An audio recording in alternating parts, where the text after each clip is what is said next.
संसार में लोग हैं महाराज कि बताओ, दुख पड़ा तो हरि को याद कर लिया, सुमिरन कर लिया और सुख में भगवान को भूल गए। इसीलिए राजन हमारे जीवन में कमी है और हम ईश्वर पर विश्वास नहीं कर पाते हैं। तो मैं तुम्हें एक कथा बताता हूँ कि ईश्वर जब जीव की सारी शक्तियाँ छीड़ हो जाती, भगवान को याद करते हैं लेकिन कब करते हैं, बोले जब चारों तरफ से निराशाएं हाथ लगती हैं तब एक आशा उम्मीद की ज्योति होती है कि भगवान जरूर साथ देगा। तो एक त्रिकूट नामक पर्वत था, 3 कोनों का एक पर्वत था। उस पर्वत की कंदरा में विशाल हर प्रकार के जीव जंतु निवास करते थे। उसी में एक विशाल गज रहता था। अब वो गज का इतना बड़ा परिवार था महाराज की 50 पत्नियां, 150 पुत्र थे उसके। गज बड़ा अभिमानी था। एक दिन अपनी पत्नी और पुत्रों को लेकर के चला गया स्नान करने के लिए एक सरोवर में। जब उस सरोवर में स्नान करने गया तो गज को इतना अभिमान था अपने बल पर, अपने परिवार पर कि महाराज एक ग्राह ने जब उसके पैर को पकड़ लिया तो उसे बिल्कुल भी इस चीज का ज्ञान नहीं रहा कि संसार में हर समय अपने आप को श्रेष्ठ और दूसरे को निकृष्ट नहीं समझना चाहिए, दूसरे को छोटा और अपने को बड़ा हर समय नहीं समझना चाहिए। कभी कभी एक चींटी भी ऐसा काट देती है महाराज कि खून निकाल देती है। इतने विशाल शरीर को एक चींटी भी काट देती है और खून निकाल देती और कुछ नहीं कर पाते हो। इसलिए सबकी अपनी अपनी जगह पर योग्यता होती है, तो किसी को छोटा नहीं समझना चाहिए। लेकिन गज अभिमानी था और अभिमान के कारण उसने यही किया, उस ग्राह पर ध्यान ही नहीं दिया और महाराज आनंद से स्नान करने लगा। सोचा कोई छोटा मोटा जीव होगा, बाद में देख लूंगा। लेकिन वो ग्राह भी ऐसे पैरों को पकड़ करके बैठा था कि छोड़ने के उद्देश्य में नहीं था। धीरे धीरे धीरे धीरे उसे जल में खींच करके ले जाने लगा, सरोवर में डुबाने लगा। अब तो ये हुआ कि गज को लगने लगा कि मेरी शक्ति अब क्षीण हो रही है, धीरे धीरे मेरा बल खत्म हो रहा है। तो उसने अपने पुत्रों को आवाज लगाई, पत्नियों को आवाज लगाई कि मेरे प्राणों की रक्षा करो, मैं मारा जा रहा हूँ, डूब रहा हूँ, इस भाव में डूब जाऊंगा, मर जाऊंगा। तो पत्नी और पुत्रों ने आकर के अपने बल का परिचय दिया, सूंड से सूंड मिलाकर के खींचते रहे। 3 महीने हो गए लेकिन तिल मात्र भी गज को हिला नहीं पाया। पूरा का पूरा परिवार कोई भी उसे हिला नहीं पाया। तब पुत्रों ने अपने मुख को पीछे मोड़ लिया और सीधे वहां से उसे उसकी स्थिति में छोड़ करके चले गए। आज गज सिर्फ रो रहा है और अपनी पत्नियों से कहता है कि देवी, जिन पुत्रों के लिए, जिन संतानों के लिए हम जीवन भर जीते हैं, अंत समय जब आता है तो सबसे पहले आपका परिवार, आपके पुत्र, आपकी पत्नियां ही आपको छोड़ करके चली जाती हैं। ये धन, ये संपत्ति, ये वैभव, ये अपना, ये पराया, ये सब छोड़ देते हैं। उस दिन सिर्फ और सिर्फ काम आते हैं भगवान और कोई काम नहीं आता है। कहते हैं ना, एक सज्जन को बड़ा अभिमान था। बोले एक संत के पास गए और उन्होंने कहा कि मेरा परिवार बहुत अच्छा है, मुझसे बहुत प्रेम करता है। अच्छा, तेरा परिवार बहुत प्रेम करता है, तुझसे देखना चाहता है कितना प्रेम करता है? बोले अवश्य देखना चाहूँगा। तो संत ने कहा कि ठीक है, जैसा जैसा मैं कहता हूँ वैसा वैसा ही करना, तुझे पता चल जाएगा कि तेरा परिवार तुझसे कितना प्रेम करता है। तो संत ने सारी कहानी बता दी। ये घर गए और ये जा करके मूर्छित हो गया।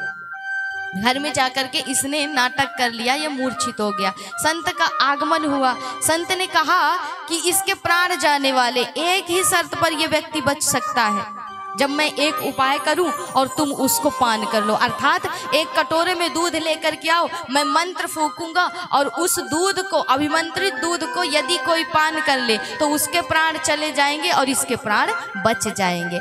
अब ये कौन कर सकता है? तो पुत्रों से पूछा। पुत्रों ने कहा कि महाराज, हम तो अभी बहुत छोटे हैं, संसार में आए हैं, इसलिए अभी दुनिया देखी नहीं। इन्होंने तो दुनिया देख ली है, चले भी जाएंगे तो क्या फर्क पड़ता है? सिर्फ वो व्यक्ति नाटक करके सोया हुआ है, उसे हुआ कुछ नहीं है। पत्नियों से पूछा तो पत्नी कहती है कि महाराज, अभी मेरी आयु क्या है, दूसरा विवाह कर लूंगी, दूसरा घर पकड़ लूंगी महाराज, लेकिन किसी के लिए प्राण खोना ये कौन से शास्त्र ग्रंथ में लिखा है। माँ की बारी आई तो माँ ने भी कह दिया कि महाराज बस अब कुछ समय और जिंदगी बची है, तो असमय ही क्यों अपने प्राण गवाऊं, कुछ समय के बाद चली जाऊंगी संसार में। तो जितने भी समाज के लोग थे अब उनकी ओर संत की दृष्टि गई, तो सबरे धीरे धीरे खिसक लिए महाराज की कहीं हमें ना कह दे संत महाराज।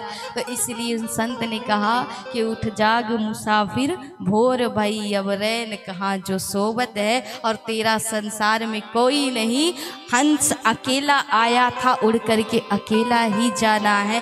झुंड भले मिले आपको रास्ते में, ट्रेन में यात्रा करते हो, बस में यात्रा करते हो, यात्रा में हजारों लोग मिलते हैं, लाखों लोग मिलते हैं, लेकिन गंतव्य तक आपको अकेले ही पहुंचना है। जीवन की यही कहानी है। ये संसार भी एक वही सराय है, वही सफ़र है महाराज, जहाँ मिलेंगे लाखों, ये पुत्र, ये पत्नियाँ, ये परिवार सब मिलेंगे, लेकिन गंतव्य तक तुम्हें अकेले ही जाना है। इस बात को अपने मन, अपनी चित्त, अपनी बुद्धि में बिठा लो कि संसार से जब जाओगे तो कोई नहीं जाएगा, सिर्फ तुम जाओगे और तुम्हारे कर्म जाएंगे। अब आगे निर्णय तुम्हारे हाथ में। तो हे देवी, जिनके लिए जीवन पर्यंत मैंने सब कुछ अपना गंवा दिया, क्या पाया क्या खोया, कुछ महसूस किया, कुछ एहसास किया नहीं किया महाराज। वही मेरे पुत्र आज मुझे मेरी संकट की घड़ी में सबसे पहले छोड़ करके चले गए। पत्नियों ने भी 10-5 दिन प्रयास किया, वो भी नहीं खींच पाई, तब वो भी चली गई। और फिर गज के पास क्या बचा, बोले कुछ नहीं, अब तो सिर्फ हरी ही बचे हुए। इसलिए कहा कि जब लगी गज बल अपनों बरत्यो, नेक सरयो नहीं काम, निर्बल है बलराम पुकार्यो, आया धीना। तो सिर्फ और सिर्फ जब जीव निर्बल हो जाता है राजन गज की भांति, तो किसे पुकारता है, बोले अब कोई आशा नहीं, अब इन संसार के लोगों से क्या सहायता मांगू, सहायता मांगनी ही है तो मेरे कन्हैया से मांगू, मेरे गोविंद से मांगू।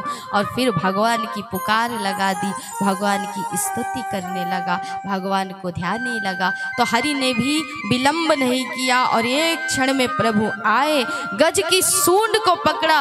गज ने देखा हरि आ रहे हैं, कमल का पुष्प लिया, भगवान का सुंदर स्तवन किया, सुंदर स्तुति की कि हे गोविंद, हे अखिल गुरु, आपको बारंबार प्रणाम करता, भूल हो गई मुझसे जो मैं इन सांसारिक लोगों को अपना मानता रहा जीवन पर्यंत, लेकिन कोई संसार में नहीं है सिवा तुम्हारे। इसलिए हे नाथ, अब तुम ही इस अनाथ के नाथ हो। तो भगवान ने भी विलंब नहीं किया, गज की सूंड को ही पकड़ा और साथ में ग्राह भी खींचा चला आया। भगवान ने अपने सुदर्शन से उसके सिर को धड़ से अलग कर दिया। आज ग्राह को मुक्ति और गज का उद्धार किया है प्रभु ने। इसलिए कहते हैं संसार के कर्म सभी करिए, संसार के रिश्ते सभी निभाइए, लेकिन राजन ईश्वर के प्रति भी एक कर्तव्य है, उसके प्रति भी अपना कर्तव्य निभाओ, तभी संसार में रह करके सुख और संसार से जाने के बाद सदगति मिलेगी। हम माना